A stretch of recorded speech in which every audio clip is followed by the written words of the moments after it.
नमस्कार, मैं इनी सरनसरी वोसो महाराष्ट्र न्यूज के साथ में। और आज हम गोंडी के रफीक नगर के अंदर मौजूद हैं और मौजूद इसलिए है कि ये एक लड़का है शाहनवाज सिद्दीकी जिसका नाम है। और 13 दिन से ये लड़का गायब हो गया है, मिसिंग हो गया है, मिल नहीं रहा है। जिसको लेकर के उनके माता पिता ने जो है गोंडी पुलिस स्टेशन के अंदर एक कंप्लेंट भी मिसिंग की दर्ज करवाई है। आखिर ये लड़का 13 दिन तक से गायब है, लेकिन अभी तक इसको कोई जानकारी ना तो पुलिस को मिल रही है ना माँ बाप को मिल रही है, और माँ बाप जो है परेशान है। मैं आपसे ये जानना चाहता हूँ कि क्या नाम है आपका? मेरा नाम मोहम्मद आसिफ सिद्दीकी है। मेरा लड़का को 32 साल है। वो गायब है 2 तारीख से। 2 तारीख से गायब है। हम लोगों को पुलिस बोली जाके हॉस्पिटल चेक करिए, आप पागल खाने जाइए। वहां गया जहाँ नशा मुक्ति केंद्र है, हर जगह वहां जाके मालूम किया, जहाँ वहां भी नहीं है। दरगाहों पे और हॉस्पिटल में हर जगह चेक कर डाला, हमारा बच्चा नहीं मिल रहा। इसलिए मैं पुलिस प्रशासन से दरख्वास्त करता हूँ, विनती करता हूँ कि मेरे बच्चे को अगर जरा कार्रवाई करें तो हमारा बच्चा मिल जाए, तो आप लोग को भी दुआ लगेगी। चलिए, जिससे कि पिता कह रहे हैं कि पुलिस काम तो करती है लेकिन कभी कभी थोड़ी सी लापरवाही भी हो जाती है। उनकी माताजी है। मैं आपसे माताजी ये जानना चाह रहा हूँ कि लड़का गायब हो गया, 13 दिन हो गए, क्या लगता है कि ये कैसे गायब हुआ होगा, कहाँ गया होगा? क्या आपको कुछ किसी पे कोई शक शुबा है क्या? कहीं नहीं जाता था वो, 26 नंबर में जाता था बस, और कहीं नहीं जा, बस वही रोड पे रहता था। या तो काम करे या तो 26 नंबर। बाजार में मारे थे उसको, कुछ लोग मारे, तो वो उसने बताया कि उसका सर फट गया था, मछली के पटरा उठा के मार दिए थे सर पे। तो उसको मेरा बेटा पकड़ के लाया, करीब 2-2:30 बजे रात को मिला, तो उसको घर पे लाए। उसको मैं बोली मुंह हाथ धो, खाना खा, तो बोले अम्मी मेरे को मछली के पटला खींच मारे, सर फट गया। तो पट्टी उट्टी तो खोल दिया था, पट्टी उट्टी बंधी नहीं थी, सब खोल के फेंक दिया था आते ही साथ। फिर मैं बोली जा तू मुंह हाथ धो, मैं खाना निकालती हूँ। मुंह हाथ धोने लगा, मैं खाना निकाली, खाना खाया। फिर मैं बोली जा ऊपर आराम कर ले, तो ऊपर चला गया। तो ये जो लड़का है आपका, तो ये क्या शादीशुदा है? उसके बाल बच्चे, उसकी वाइफ कहाँ पर रहती है? फ्लैट नंबर 26 में। तो आपको क्या लगता है कि फ्लैट नंबर 26 में उसका परिवार रहता था, वहीं पर उसको मारा भी गया था? मैं तो क्या लगता है क्या हो सकता है इसके पीछे? नहीं, मैं सर उसको मना करती थी 26 नंबर मत जाया करो। तो बोलता है मेरे बच्चे हैं, तुम अपने बच्चों को छोड़ दोगी क्या कि मैं अपने बच्चों को छोड़ दूं? ये बताओ, मेरे बच्चे हैं तो मैं क्यों ना जाऊं? मैं तो जाऊंगा ना।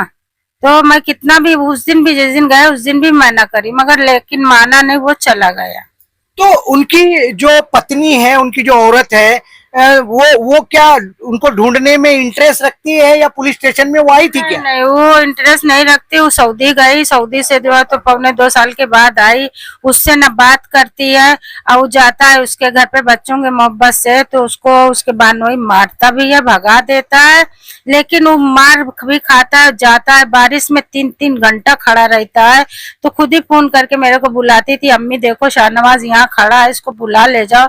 तो मैं जाती थी उसको बुलाने के लिए, तो वहां पे कोई नहीं रहता था।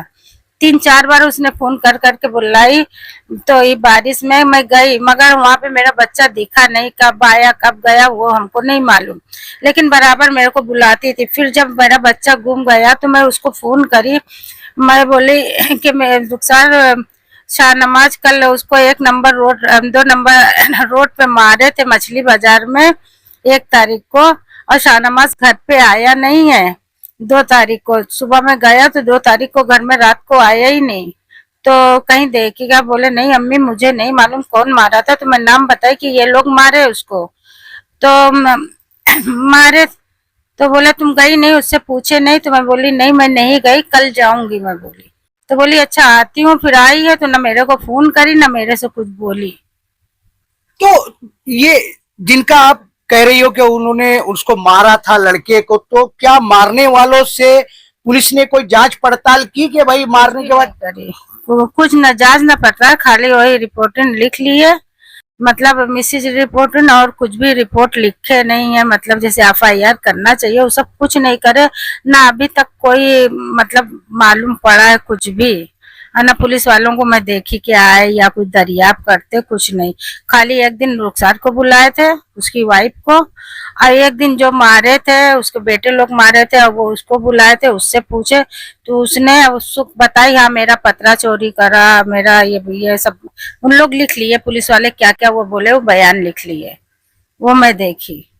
तो क्या लगता है आपको कि ये जो मारपीट हुई या जो उनकी पत्नी है, इसके गायब होने के पीछे क्या ये लोगों का कोई मंसूबा ऐसा लगता है? अब ये देखिए, ऐसा है कि मैं तो देखा नहीं हूँ, तो अब ये नहीं बताऊंगा कि उन लोगों का हाथ है कि नहीं है। मगर मेरा बच्चा गायब है, प्रशासन से मैं ये चाहता हूँ कि मेरे पुलिस अगर इंटरेस्ट ले लेगी तो कुछ भी छानबीन करके वो निकाल के बता सकती है। अगर प्रशासन नहीं चाहेगा तो हमारे बच्चा गायब हो गया, कुछ भी नहीं हो सकता। हम लाख कोशिश करेंगे, हम लाख चौकी जाएंगे, जब तक वो लोग खुद प्रशासन ऊपर से दबाव नहीं पड़ेगा, जब तक ये लोग कुछ करने वाले नहीं है। चलिए, जिस तरीके से माँ बाप की पीड़ा है और प्रशासन है, प्रशासन से दरख्वास्त ही की जा सकती है, रिक्वेस्ट ही की जा सकती है कि बच्चे का कुछ पता चल जाए। लेकिन सवाल इस बात का है कि पुलिस अगर थोड़ा सा चाह ले तो सारा दूध का दूध और पानी का पानी हो सकता है। जो इनके मन के अंदर जो शक चल रहा है, शुबा चल रहा है, वो भी सच्चाई सामने आ जाएगी। लेकिन कब आएगी ये नहीं कह सकते। क्या ये माँ बाप जो है अपनी औलाद के लिए इसी तरह से तड़पते रहेंगे और मरते रहेंगे, पता नहीं। लेकिन हम भी ये कहेंगे कि पुलिस को इस तरह के मामले में थोड़ी सी सेंसिटिविटी दिखानी चाहिए और उनको थोड़ा एक कदम इंसानियत के नाते आगे बढ़ के जो है ऐसे लोगों के लिए काम तो करना चाहिए। अब कितना पुलिस करेगी नहीं करेगी वो मैं नहीं कह सकता हूं, लेकिन आने वाले दिनों में वो बच्चा मिलेगा नहीं मिलेगा, क्या डिटेल्स होगी, अभी तक तो उसकी कोई जानकारी प्राप्त नहीं हुई है कि वो जीवित भी है या नहीं है। ऐसी कोई अभी तक इंफॉर्मेशन ना पुलिस के पास है ना इनके पास है। उसकी जो भी इंफॉर्मेशन होगी आने वाले एपिसोड के अंदर वो भी हम हमारे व्यूवर्स को बताते रहेंगे। आपने अपनी पीड़ा को लेकर के वॉइस ऑफ महाराष्ट्र से चर्चा की, उसके लिए थैंक्स और धन्यवाद।